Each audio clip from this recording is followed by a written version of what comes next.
رزق حلال دے مجھے اے میرے کبریا،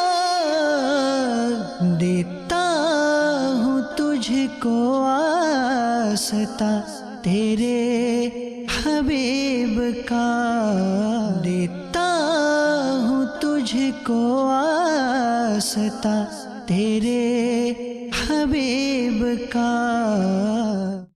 الحمدللہ رب العالمین والصلاة والسلام علی سیدنا الانبیاء والمرسلین، اما بعد فاعوذ باللہ من الشیطان الرجیم، بسم اللہ الرحمن الرحیم۔ الصلاة والسلام علیک یا رسول اللہ وعلی آلک واصحابک یا حبیب اللہ، الصلاة والسلام علیک یا نبی اللہ وعلی آلک واصحابک یا نور اللہ۔ نبی رحمت شفیع امت مالک جنت صلی اللہ تعالی علیہ وآلہ وسلم کا فرمان عالی شان کا مفہوم ہے کہ تم اپنی مجلسوں کو مجھ پر درود پاک پڑھ کر آراستہ کرو، کیونکہ تمہارا یہ درود پاک پڑھنا بروز قیامت تمہارے لیے نور ہوگا۔ صلو علی الحبیب صلی اللہ تعالی علی محمد وعلی آلہ واصحابہ وبارک وسلم۔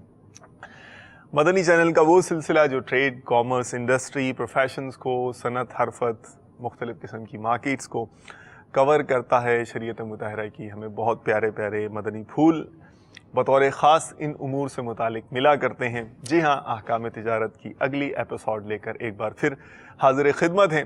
سلسلے کی خاص تر خاص بات یہ ہے کہ دارالفتہ اہل سنت کے مفتی صاحب الحمدللہ سلسلے میں جلوہ فرما ہوتے ہیں، اور یوں ہمیں مختلف امور سے متعلق، ٹرانزیکشن سے متعلق، ڈیل سے متعلق مستند اور آتھینٹک محتاط شرعی رہنمائی الحمدللہ حاصل ہو جاتی ہے۔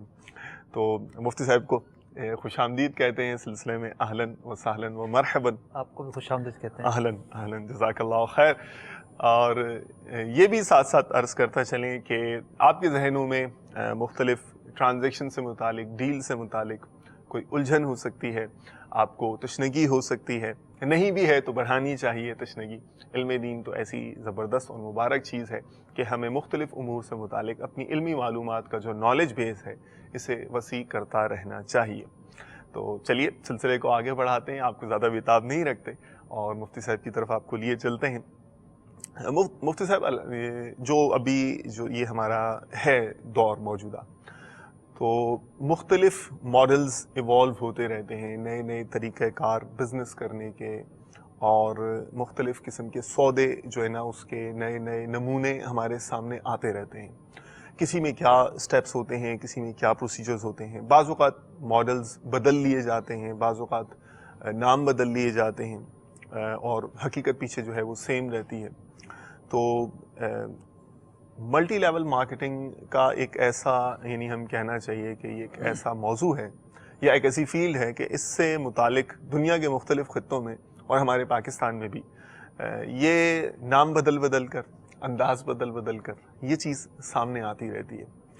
اور احکام تجارت نے الحمدللہ جہاں مختلف امور سے متعلق شعور اور آگاہی بیدار کی ہے، تو وہاں مسلمانوں کو اس طرح کے جو معاملات ہیں جس میں ان کو نقصان ہو سکتا ہے، یا جو غیر شرعی اور شرعی امور کے حوالے سے تو الحمدللہ بطور خاص ایکسٹینسو یعنی نالج پر پرووائڈ تو کی ہی جاتی ہی ہے، فراہم کی ہی جاتی ہی ہے، لیکن ان سے متعلق بھی الحمدللہ مسلمانوں کو دھوکے سے بچانا، یہ بھی بہت پیارے مدنی پھول ہمیں اس سے ملتے ہیں۔ میں چاہوں گا کہ آج ابتدا میں آپ بطور خاص اس موضوع کو، اس پر کوئی ایسی گفتگو فرمائیے کہ جس سے دل روشن ہو، دماغ کو بھی ایسی حکمت ملے کہ ہمارے جو فائنینشیل طرز عمل ہے نا، اس میں ہم محتاط اور یعنی ہوشیار ہو جائیں۔ جی کیا فرماتے ہیں؟ الحمدللہ رب العالمین، والصلاة والسلام علی سید الانبیاء والمرسلین، اما بعد فاعوذ باللہ من الشیطان الرجیم، بسم اللہ الرحمن الرحیم۔ دل روشن کرنا تو اولیاء کرام کا کام ہے۔ اللہ اللہ، یہ انہی کا منصب ہے۔ ہاں، شریعت کی جو تعلیمات ہیں وہ میں عرض کر دیتا ہوں۔ ماشاءاللہ۔ 2004 سے لے کر 2015 تک